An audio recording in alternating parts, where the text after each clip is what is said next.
Jewish calendar, which is a man-made calendar that was started by a guy by the name of Hillel II back in the mid-4th century. He invented the modern-day Jewish calendar. Well, this year, I believe they celebrated either on a Tuesday or a Wednesday, and yet the new moon was only seen last, was it? No, it was seen, hadn't been seen yet. No, it has not. It won't be seen till tomorrow night. So God said, when you see the new moon, you start the month. Every month begins with a new moon. Now, Hillel, what he did was he took the mathematical mean average, and as a mathematical calendar, the Jewish calendar is a pretty good calendar. The calendar we use, the Roman calendar, starting in January and having 365 and a fourth days. What do you do with that fourth? Well, every 4 years you add a whole day, you add 4 fourths. And so our calendar mathematically is very good. The Jewish calendar is a very good calendar. The problem is they're not using the biblical calendar. Now, when God gave the holy days to be observed, and most of you watching probably keep the holy days.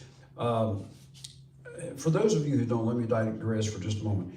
The holy days are found in Leviticus 23. I do not observe, nor have I ever observed Jewish holidays. I got a text the other day. She might even see this, I don't know. From a friend who told me something about, well, happy New Year, hope you have a nice holiday. I don't observe Jewish holidays, but I do observe God's commanded holy days. Man-made holidays, they're okay. July 4th is man-made, it's fine. Flag Day, what else we got?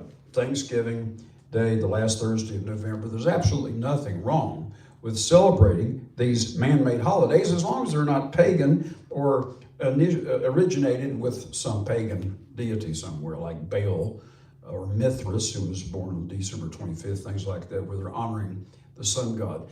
That's wrong. But national holidays, let me give you some more American national holidays. You know, now, of course, you have Halloween, you have Christmas and Easter. Those are from the Roman Catholic Church, and they got them from pre-Christian. That is, before the birth of Christ. They got them from the ancient pagans. That is something that Christians should not observe because of Jeremiah 10, verses 1 and 2. Don't learn the way of the heathen. But national holidays, July 4th, Thanksgiving Day, that's a national holiday. I observe Thanksgiving. Why not observe a day to give thanks to God? Absolutely nothing wrong with that. Jewish holidays, Holocaust Day, Hanukkah, I forget all the different ones. Tishbe B'Av. Did you say Purim? I hadn't mentioned Purim yet. Purim and Hanukkah. There's nothing wrong with those days. They're not birthed in paganism. They're holidays. Now, if you're Jewish and you grew up in the synagogue and you want to observe them, that's part of your culture, that's fine. Christians, however, are not commanded to observe any man-made holiday. I mean, Chinese Christians should not be observing July 4th, and I know for a fact that they don't observe July 4th in England. They don't do that in England because that's celebrating our independence from England. They don't celebrate that. But now God commanded holy days we should observe because they were ordained forever. Well, the one that's coming up Saturday is, because if you don't see the new moon on Thursday night this year, this is the 29th day. So by default, that means this month, the 6th month, will have 30 days. Come in. We'll have 30 days, and by default, whether they see the new moon or not, tomorrow night begins the first day of the 7th month. Remember, when the new moon is seen, they always do. Now, on occasion, if it's cloudy, they automatically add the 30th day. So they didn't see it tonight, so tomorrow's the 30th day, Friday, and then whether they see the new moon on Friday night or not, doesn't matter. They can't go more than 30 days in a month. So the Feast of Trumpets will be this Saturday.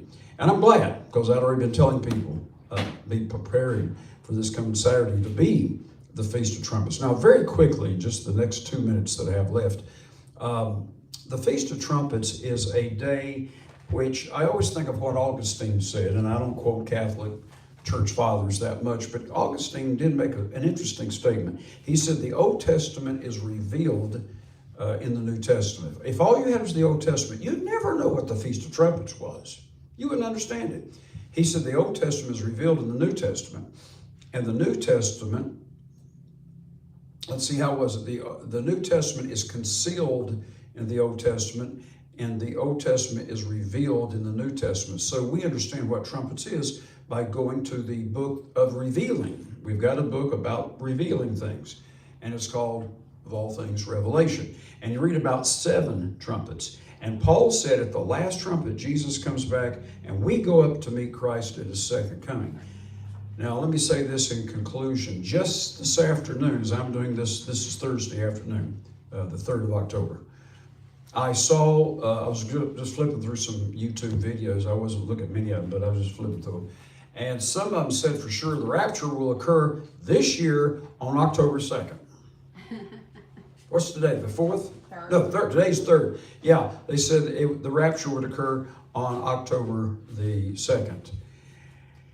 And I have been telling our students for years and years and years, don't pay attention to these pre-trib rapture people who say the rapture could occur at any moment, and then they select dates. A few years ago, they were predicting the rapture would occur in a certain month a few years back, and I told our students, absolutely not, it won't happen this year, because the rapture occurs not 7 years before the second coming, the rapture occurs when Jesus returns.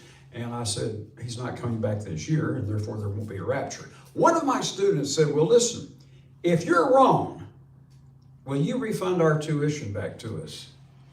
I said, yep. I said, I will refund your tuition, every penny of it, if I'm wrong. Of course, I don't know what you're going to do with it once you're caught up in the rapture. But anyway, I was right. All these years, I've never had to refund any money for that. So no, the rapture will not occur on October the 2nd, because today's October the 3rd as I'm doing this little video here. And I'll tell you something else too. Jesus is not returning in the year 2024. I'll go out on a limb and I'll tell you something else. And for those of you who are new to these videos, this may sound like I'm going out on a limb, but I promise you Jesus won't come back in 2025 either. So there won't be a rapture next year. Now you can watch these YouTube videos and get all afraid and all scared about, oh, it's going to happen. They're telling us all these things are going to, people are having visions and dreams.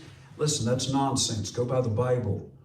The rapture occurs at the second coming. That doesn't happen until Matthew 24 says after the tribulation, you have the heavenly signs, and then the Son of Man returns in the clouds of heaven, and then he gathers together his elect. That's me and you. When? After the tribulation, not before.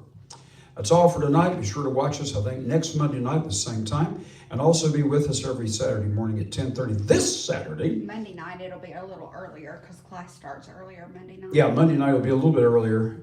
What time is it now? Eastern time, 10 minutes after 6. Monday night will probably be around 5:30 Eastern. Yeah, it's around 5:30. Now we're talking Eastern time. But be with us every Saturday at 10:30 Eastern time, and especially this Saturday, which is the Feast of Trumpets. And I'm going to tell you what the Bible says. And please come in person.